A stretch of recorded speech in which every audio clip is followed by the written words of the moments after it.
तुम स्पेसशिप के होलोग्राफ को ध्यान से देखो। कार्तिक की बॉडी में जो एलियन गैजेट एक्टिवेट हुआ उसका जेनेटिक इम्पैक्ट। राइट साइड पर रेड ग्लोइंग सर्कल, इसलिए कार्तिक को अपने ही एक्सपीरियंस विजन की तरह दिखते हैं। कार्तिक को थेरा का डिस्ट्रॉय प्लेनेट दिखता है, वो वार्म होल दिखता है, जबकि ये मेमोरीज कार्तिक की थी ही नहीं। तो ऐसा कैसे हो सकता है?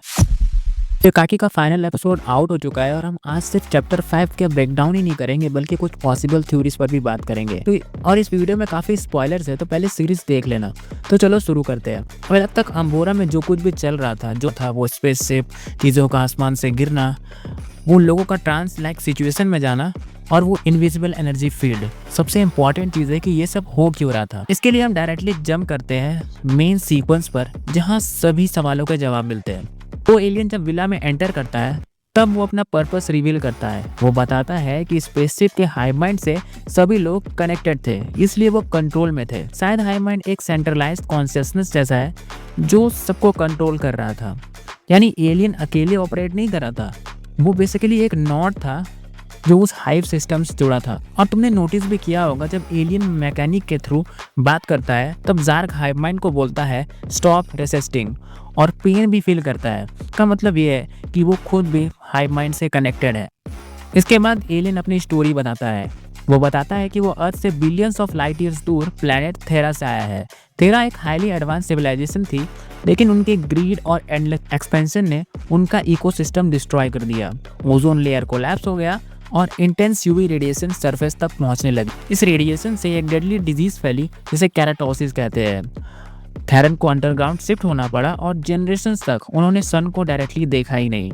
इस क्राइसिस के दौरान उन्हें एक पावरफुल क्रिस्टल मिलता है जिसे बायरो कहते हैं।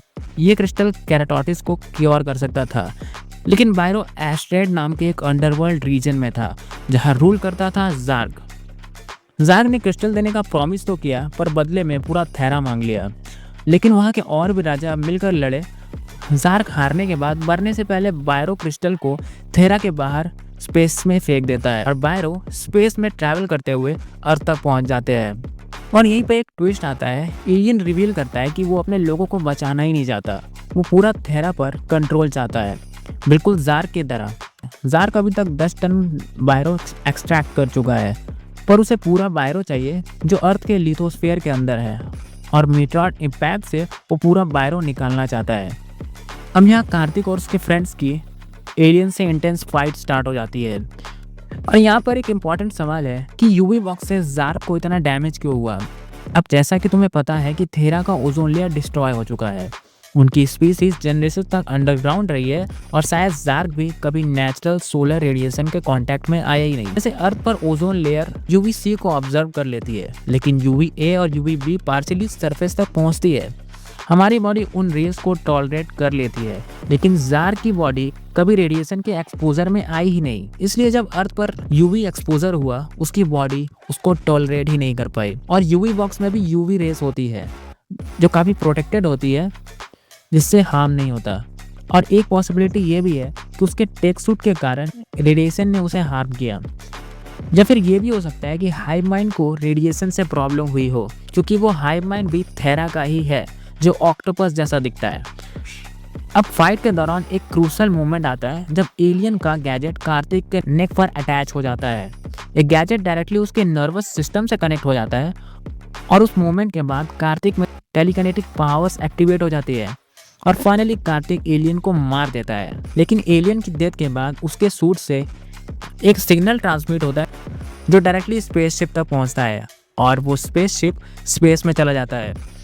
अब तुम स्पेसशिप के होलोग्राफ को ध्यान से देखो, जो काफ़ी एडवांस बायोस्ट्रक्चरल मैपिंग जैसा दिखता है। इंटरनल ऑर्गन्स हाईलाइट होते हैं, स्पेशली लंग्स का पार्ट। इसका मतलब हो सकता है कि स्पेसशिप अर्थ के ह्यूमंस का बायोलॉजिकल डेटा कलेक्ट कर रही हो, या फिर कार्तिक की बॉडी में जो एलियन गैजेट एक्टिवेट हुआ उसका जेनेटिक इम्पैक्ट एनालाइज हो रहा हो, या फिर ये खुद एलियन का बॉडी स्कैन हो सकता है जो होलोग्राम स्क्रीन पर दिखता है।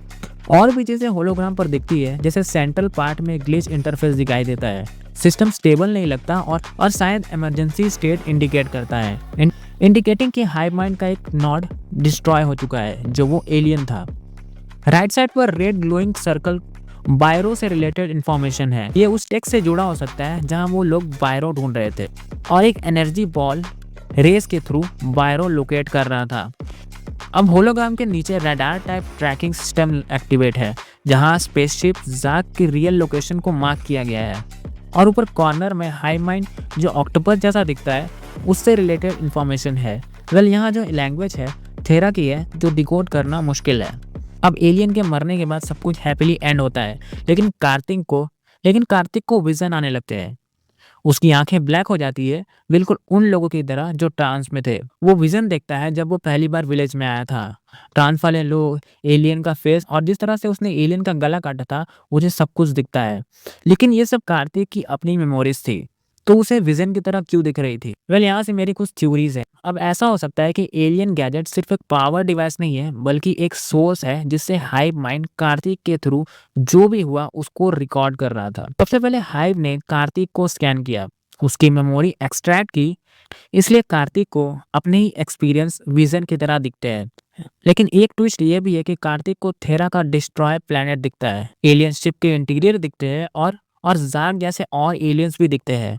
और सबसे बड़ी चीज़ वो वार्म होल दिखता है जिसके थ्रू एलियंस मिल्की वे में आए थे, जबकि ये मेमोरीज कार्तिक की थी ही नहीं। तो ऐसा कैसे हो सकता है? मतलब ऐसा हो सकता है कि gadget two way information transfer कर रहा होगा। अगर कनेक्शन टू वे था तो सिर्फ हाइव ने ही कार्तिक को एक्सेस नहीं किया, कार्तिक ने भी हाइव को पार्सली एक्सेस किया होगा। अब हो सकता है कि हाइव माइंड से और भी जार जैसे एलियन जो कार्तिक को दिखे थे, हाइव माइंड के थ्रू कनेक्टेड हो एक नॉड की तरह, और वो कार्तिक के नेक पर लगे गैजेट के थ्रू जार्क और उसकी डेथ की इंफॉर्मेशन ले रहे हो। कार्तिक ने भी उनका ब्रेन स्कैन किया हो, इसलिए उसे थेरा और वार्म होल के विजन आए। अब आगे दोनों पॉसिबिलिटीज हो सकती है। हाइव माइंड कार्तिक के थ्रू अर्थ को ऑब्जर्व करेगा और कार्तिक भी हाइव सिस्टम को डिकोड करेगा। फिर कार्तिक के ब्लू आइज साइन देती है वो अब एक पोटेंशियल हीरो है। फाइनल पोस्ट क्रेडिट सीन में हम देखते हैं जो स्पेस शिप वापस गया था वो एक और मैसिव मदरशिप के पास पहुंचता है। इस शिप का स्केल ये क्लियर करता है कि ज़ार्क सिर्फ एक सोल्जर था, अभी और भी इसके जैसे एलियंस हैं। फिर वो जाइंट शिप वर्महोल के थ्रू मिल्की वे के अंदर एंटर करता है। मतलब कार्तिक ने सिर्फ एक एलियन को ही नहीं मारा, उसने एक इंटरस्टेलर सिविलाइजेशन को चैलेंज कर दिया है। और अगर बायरो उनके लिए इतना इम्पोर्टेंट है तो उसको लेने और साथ में अब रिवेंज और डोमिनेंस के लिए भी अर्थ पर अटैक करेंगे। और जो जार्क अब और जो जार्क बायरो एक्सट्रैक्ट करने का प्लान बताता है मीटियोर इम्पैक्ट के थ्रू, वो लगता है इन्होंने पहले ही प्लान कर लिया था। अब ऐसा लग रहा है कि ये एंडिंग नहीं, बिगिनिंग है एक स्पेस वॉर की। तो यही था मेरा पूरा ब्रेकडाउन, और अभी भी एक और वीडियो आने वाली है क्योंकि यहाँ बहुत सारी चीज़ें हैं डिस्कस करने के लिए। अगली वीडियो में हम हिडन डिटेल्स और डीप थ्योरीज पर बात करेंगे। और अगर वीडियो पसंद आए तो लाइक ज़रूर करना और एमजे वर्स को सब्सक्राइब जरूर करना। मिलते हैं अगली वीडियो में। Thanks for watching.